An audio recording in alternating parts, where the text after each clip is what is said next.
తెలుగు వారలు లేకున్న దేశమందు ఎట్టి కళయైన రుచి లేని ఒట్టి కూర అట్టి మహనీయమూర్తుల ఆర్ద్రగుణము ఆంధ్ర గౌతమి తీరాన అభినుతింతూ.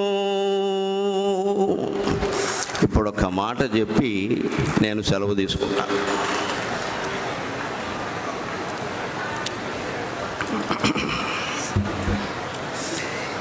ఈ మాట చెప్పడానికి నాకు హక్కు ఉంది, బాధ్యత కూడా ఉంది. మహాసభల ప్రయోజనం నెరవేరాలంటే అధికార భాష ఇంట బయట కూడా అమలు కావాలి. నాకు బాధ్యత ఉంది అని ఎందుకంటున్నానంటే, ఇప్పటికి సరిగ్గా 2 నెలల క్రితం నవంబర్ 8వ తేదీని ఆంధ్రప్రదేశ్ ముఖ్యమంత్రి గౌరవనీయులు చంద్రబాబు నాయుడు గారు నాకు స్వయంగా ఫోన్ చేసి అధికార భాషా సంఘం అధ్యక్ష పదవి మీరు స్వీకరించండి అని కోరారు.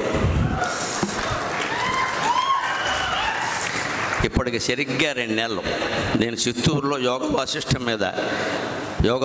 మీద ప్రవచనాలు చెబుతుంటే మధ్యాహ్నం 3 గంటల సమయంలో స్వయంగా ఆయన ఫోన్ చేసి, గరికపాటి వారు మీరంటే మాకు చాలా గౌరవం, మీరు అధికార భాషా సంఘం బాధ్యతలు స్వీకరించండి అని అడిగారు. సరే, అంత పెద్ద ఆయన కోరాక వెంటనే కాదని చెప్పలేము. అవునడానికి చాలా వెనకాల సాధక బాధకాలు చాలా ఉన్నాయి. అవునంటే ఇబ్బంది ఏమిటో పెద్దలందరికీ చాలా తెలుసు, కాదంటే ఇబ్బందులు ఏమిటో నాకు తెలుసు.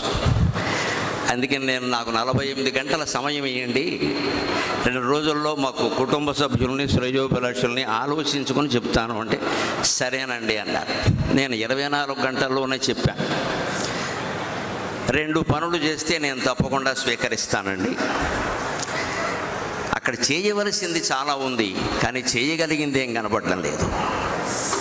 సంఘంలో చేయవలసింది చాలా ఉంది, కానీ చేయగలిగింది ఏం కనపడడం లేదు అని 2 మాటలు వారి కార్యదర్శితోనూ అన్నాను, ఇక్కడ అంటున్నాను. ఈ 2 అమలు జరిగితే అధికార భాషా సంఘం అనేది అవసరమే లేదు. ఆ 2 అమలు కాకపోతే అధికార భాషా సంఘం ఉండి ప్రయోజనం లేదు. ఏమిటా 2 అంటే, 1వ తరగతి నుంచి 5వ తరగతి వరకు నిస్సందేహంగా తెలుగు మాధ్యమమే అమలు కావాలి. అందులో సందేహం ఉండడానికి. కేంద్ర ప్రభుత్వం జాతీయ నూతన విద్యా విధానం ప్రకటించినట్టుగా ఖచ్చితంగా 8వ తరగతి వరకు అని చెప్పారు వారు. మన రాష్ట్రాల్లో ఎల్కేజీ యూకేజీ అనే దిక్కుమాలిన వ్యవస్థ మూసేసి శిశు బాల అరవగానే సరిపోలేదు, ముందు పద్ధతి మార్చుకోండి. ఈ అరిచిన వాళ్ళందరూ కనీసం మీ పిల్లలనైనా తెలుగులో చదివించండి చాలు. మీ పిల్లలనైనా చదివించండి. అరవడానికి ఆంధ్రుడు ముందు ఉంటాడు, పని చేయడాలంటే వెనకాల ఉంటాడు.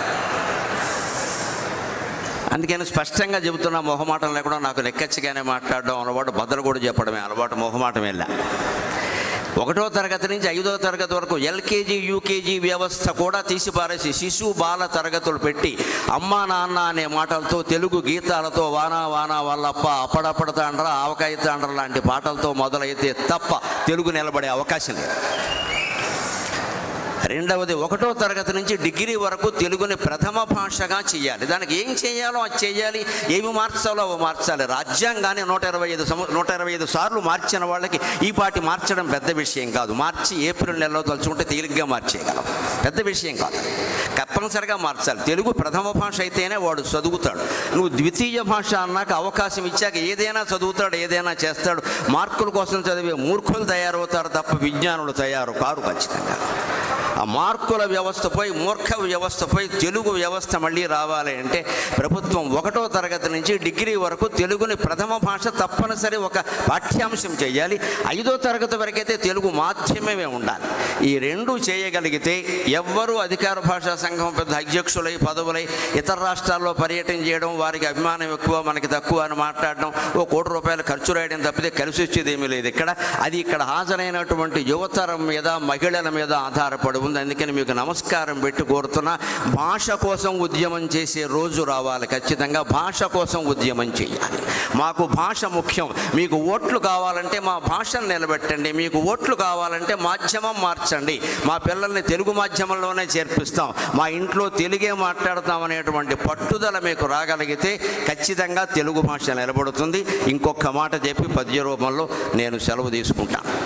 భావమ భాషయా తెలుగన్న భావ భావనాంబోధిలో బంగారు నోడలో పయనమగును భావమా తెలుగన్న భాషావధూటికి పాదార్చనము చేయు పద్మమగును పద్యమా తెలుగన్న పట్టాభిషిక్తులౌ తెలుగు మహారాజుల తేజమగును పద్యమా తెలుగన్న పట్టాభిషిక్తులౌ తెలుగు మహారాజుల తేజమగును వచనమా తెలుగన్న బండరాళ్లను నైన చెమ్మ పుట్టించడి సేద్యమగును